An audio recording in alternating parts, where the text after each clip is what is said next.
Hi, in this video I'm going to demonstrate how to create a C++ project using Xcode and how to save that project using Git. So first we're going to create a Git repository, so we browse to gitlab.uwe.ac.uk. You'll need to log in here, so use your normal UE username and password, and then click New Project. Give the project a sensible name, Practical 1 seems good, and then select whether you want to make this private or public, up to you, but then initialize the repository with a README file. Click Create Project, and then this will create a Git repository on our server, on the cloud.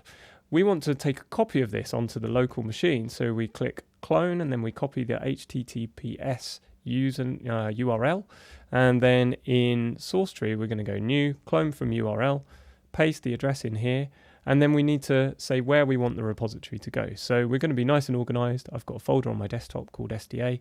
I'm going to create a folder called Practical 1, and then we're going to open that location, and then we're going to clone into that folder. Now source tree opens a window for our project. We'll come back to that later. Let's just have a look at what we have on the in the folder here. We should have two things: a .git folder. If you can't see this, it's because you have hidden files hidden, and you need to Google how to show hidden files on OS X. And then we also have a README file in Markdown format, which is a very simple markup language. So Google how to write stuff in Markdown, and anything you change here and push back to the repository will be shown on this page down here. So now we're going to make our project. So we go to Xcode, we'll go File, New, Project.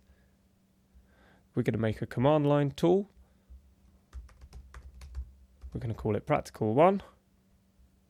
And we're going to put it in the same location as our Git repository, so it should be next to our README file here. So we create the project, and this makes a minimal C++ project with a main file and function that says hello world. So if we run this, it builds the project and then it prints out hello world.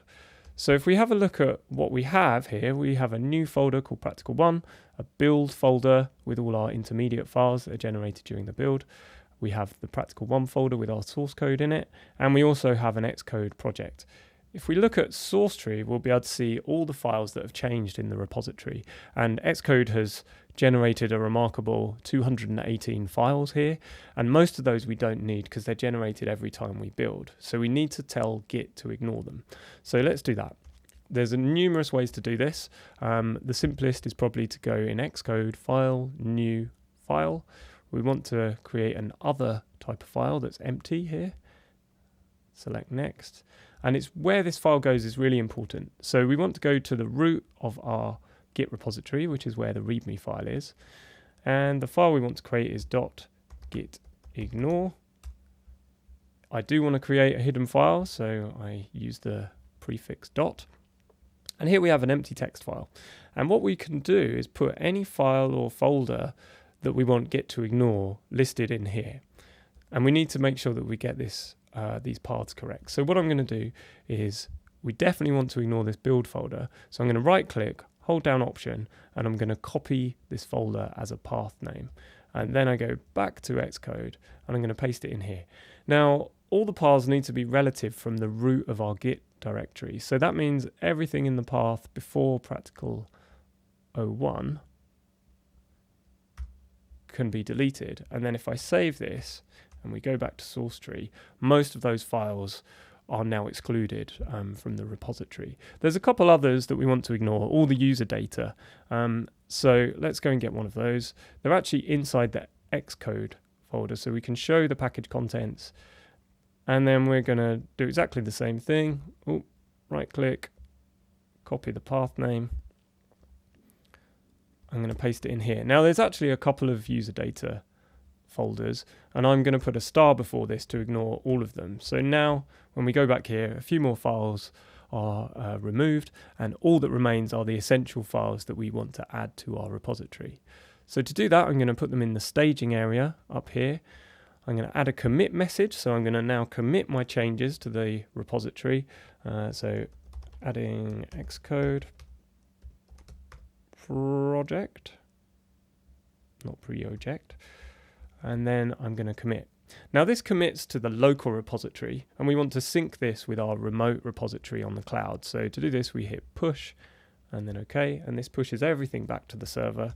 So if we have a look at what's happened here and refresh the page, we should see a bunch of other files, and if we look at the commit history, we can see my most recent commit now.